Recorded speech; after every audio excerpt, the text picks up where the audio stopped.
आज और मुख्यमंत्री जी के बीच में साठगांठ है कि साठगांठ की सरकार है, और सिर्फ उन्होंने नहीं, विधानसभा के अंदर जो आपके संयम लोढ़ा जी उन्होंने भी लगभग यही बात। मैं कह रहा हूं अरविंद केजरीवाल जी की मोदी जी से साठगांठ है, और इसीलिए जहां वो कहते हैं कि आपको चुनाव लड़ना वहां लड़ते हैं, और जहां कहते हैं यहां से बैक हो जाओ वहां वापस बोरिए बिस्तर बांध लेते हैं। आपको कैसा लगा? ठीक लगा? जो लंदन में कही उस बात को लेकर कहा कि उनको माफी मांगनी चाहिए, तमाम चीजों को लेकर सवाल खड़े किए हैं। सदन नहीं चल रहा, संसद नहीं चल रही है। दूसरी तरफ जेपीसी की जो मांग है वो पूरा कर नहीं रही।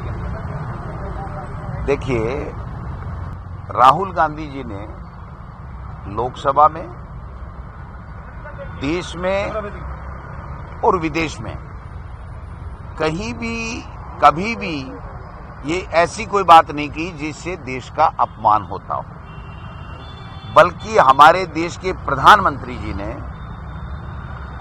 जब जब भी वो बोले हैं, चाहे वो सरकारी कार्यक्रम हो, चाहे वो पार्टी का कार्यक्रम हो, चाहे वो लाल किला हो, चाहे वो राष्ट्रीय पर्व हो, जब जब भी बोला है, इस देश ने जो 70 साल में प्रगति की है, इस देश ने, देश के लोगों ने, देश के प्रजातंत्र ने जो मुकाम हासिल किया है पूरे विश्व में, उनको हमेशा कमजोर करने वाला बयान दिए हैं।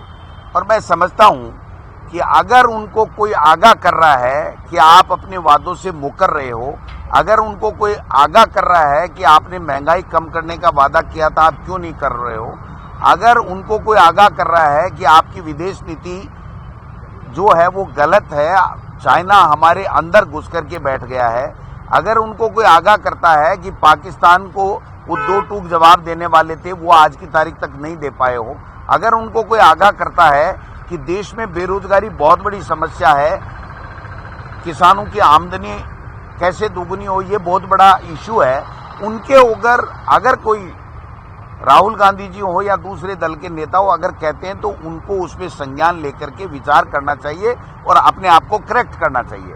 उल्टे चाहे जो नेता, चाहे जो बात करके और केवल राहुल गांधी जी की इमेज को खराब करना चाहते हैं। आप देखिए, जब से 4000 किलोमीटर की यात्रा राहुल गांधी जी ने किया है, उनका देश और विदेश में और बहुत बड़ा सम्मान एक अलग से बढ़ा है, और उससे ये भारतीय जनता पार्टी के लोग बौखलाए हुए हैं। पहले सोशल मीडिया से इनकी इमेज को डिमेज करने की चेष्टा इनके द्वारा की गई थी, और अब इनके पास में और कोई चारा नहीं है। इनको ये चाहिए कि ये इस तरीके की बेफिजूल बातें नहीं करके देश के लोगों को ये बताएं कि 9 साल के शासन में हमने जो वादे किए थे वो कौन से पूरे कर दिए। और मैं राजस्थान के संदर्भ में कहना चाहता हूं, वो तो मुख्यमंत्री का विशेषाधिकार है, जो बजट पे रिप्लाई देगा, जो अप्रोप्रिएशन बिल के ऊपर अपनी बात रखेगा, उसका अधिकार है।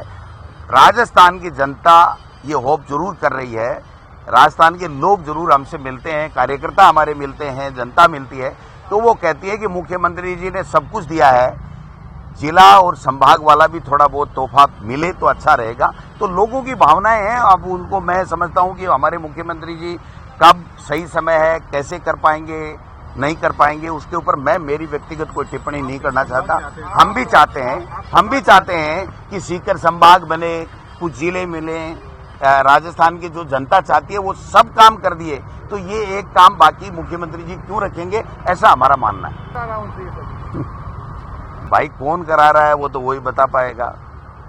बाकी मैं तो ये कहता हूं कि यहाँ 2 ही पार्टियां हैं जो जनता के बीच में रहती हैं, जनता के लिए संघर्ष करती हैं, और तीसरी हनुमान बेनीवाल जी की पार्टी भी है।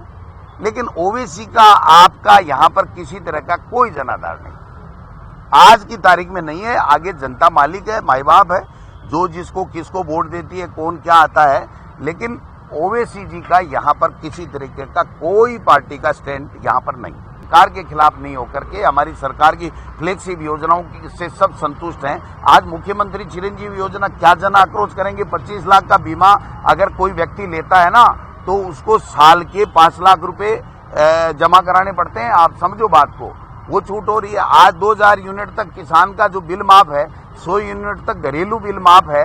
ये आप बताइए, 20-25 हजार रुपए किसान के बच रहे हैं। जो इंग्लिश मीडियम में सरकारी स्कूल में पढ़ रहा है उस बच्चे के 50,000 रुपए, उस अभिभावक के एक बच्चा पढ़ रहा है 50,000 रुपए बच रहे हैं, 2 बच्चे अगर पढ़ रहे हैं तो 1 लाख रुपए उसके बच रहे हैं। और जिस प्रकार से जो कोरोना में मैनेजमेंट हुआ उसका कोई मुकाबला नहीं है। तो मैं ये कहना चाह रहा हूं कि इनको थोड़ी बहुत भी सद्बुद्धि भगवान इनको दे, तो मैं ये कहना चाहता हूं इनको जनता के लिए काम करना चाहिए, जनता के मुद्दों के लिए काम करना चाहिए।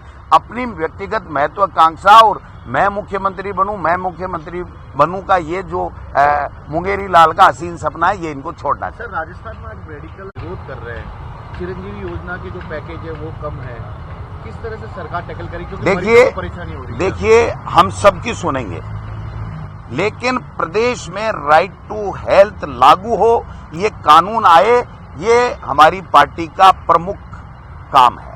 क्योंकि हम आम जनता के को जो है वो गारंटी देना चाहते हैं कि तुम्हारा इलाज होगा, चाहे किन्हीं भी परिस्थितियों में हो। ये हमारी कांग्रेस की पार्टी का जो एजेंडा है, आप मान लीजिए, उनकी सोच है। हम तो ये कहते हैं कि देश के प्रधानमंत्री को आम आदमी की सिक्योरिटी के लिए भी बिल लाना चाहिए। हमारे मुख्यमंत्री जी जब ये बात कह रहे हैं तो आप समझ सकते हो कि अब वो समय नहीं रहा कि आप झूठे वादे करके और उन वादों से मुकर जाओ और फिर हिंदू मुस्लिम कर दो और फिर जो है वो उनके लिए काम नहीं करके और अपने व्यक्तिगत एजेंडे पे आकर के लोगों को बहला करके, फुजला करके और गुमराह करके आप वोट ले लो। अब जनता 10 साल से समझ गई है, इसलिए राइट टू हेल्थ आना चाहिए, ऐसा मेरा पार्टी अध्यक्ष के नाते ये मानना है। अब उसमें जो भी समस्याएं हैं, जो भी उनकी ग्रीवेंसेज है, उनसे बराबर सरकार के प्रतिनिधि सुन रहे हैं, सरकार के अधिकारी सुन रहे हैं और मुख्यमंत्री जी के संज्ञान में भी है। उनके साथ किसी तरह की कोई दिक्कत नहीं हो, ये भी हम लोग सुनिश्चित करेंगे, लेकिन राइट टू हेल्थ आना चाहिए, ये ऐसा मेरा मानना है। देखिए, उन्होंने कोई भी टिप्पणी की, मैं उस पर कोई कमेंट नहीं करना चाहता। अगर कोई एक भी व्यक्ति बोलेगा और उसके ऊपर अगर हम कमेंट्री करने लग जाएंगे तो मैं समझता हूं कि न हमारे हित में न पार्टी के हित में। इसलिए मैं तो उनकी बात के ऊपर कुछ भी नहीं कहना चाहता। मैं इतना जरूर कहना चाहता हूं कि जब हमारी सरकार अच्छा काम कर रही है, फ्लैगशिप योजनाएं अच्छी हैं, तो हम सबको, सत्ता और संगठन को समन्वय के साथ में और जनप्रतिनिधियों से विशेष रूप से आग्रह करना चाहूंगा कि वो कर्मवीर बने, कर्मवीर बन करके हम, हमारी जनता ने जो यहां तक पहुंचा है उसके लिए हम लोग काम करें और ज्यादा से ज्यादा सरकार से उनके लिए विकास की योजनाएं लेकर के जाएं, उनके व्यक्तिगत काम करें। तो मैं समझता हूं हमको भी लाभ मिलेगा और पार्टी को भी लाभ मिलेगा, क्योंकि जनता ये चाहती है कि आप हमने आपको सरांकों पे बैठाया है, कांग्रेस का राज लाए हैं, तो कांग्रेस की सरकार हमारे कल्याण के लिए, हमारे विकास के लिए, हमारी बहबूदी के लिए काम करे। तो मैं तो उनसे सबसे आग्रह करना चाहूंगा, जो भी मेरे तमाम लीडर कांग्रेस पार्टी के हैं, कि अपने को जनता के बीच में जाकर के, जो राहुल गांधी जी ने संदेश दिया था कि आप जनता में जाइए, जनता क्या चाहती है उसके मुताबिक काम कीजिए, वो काम हमको करना चाहिए, ये मैं कहना चाहता हूं। जिस प्रकार की भाषा बोलते हैं, मैं समझता हूं कि वो ठीक है क्या? 2 साल हो गए, उनको काम करके दिखाना चाहिए। हमने 5 साल में, हमारी सरकार ने वो काम करके दिखाया है जो आज तक के इतिहास में राजस्थान में नहीं हुआ। अब आप बताइए कि पेंशन, बच्चों को फ्री एजुकेशन, 19,000 करोड़ का पैकेज हमारी सरकार दे रही है कि महंगाई कम कैसे हो।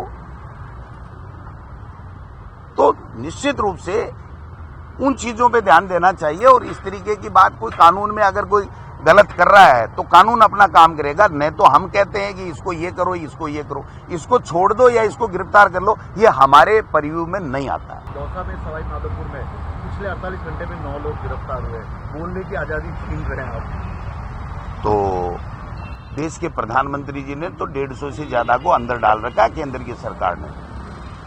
आपको पता होगा जम्मू कश्मीर में एक, वो क्या नाम है मैं कहूंगा नहीं, पहले मंत्री भी रहे हैं, 1.5 साल से जमानत भी नहीं दे पा रहे हैं। तो बोलो वही जो संवैधानिक हो, जो कानून के दायरे में हो, जो हमारी शान बढ़ाता हो।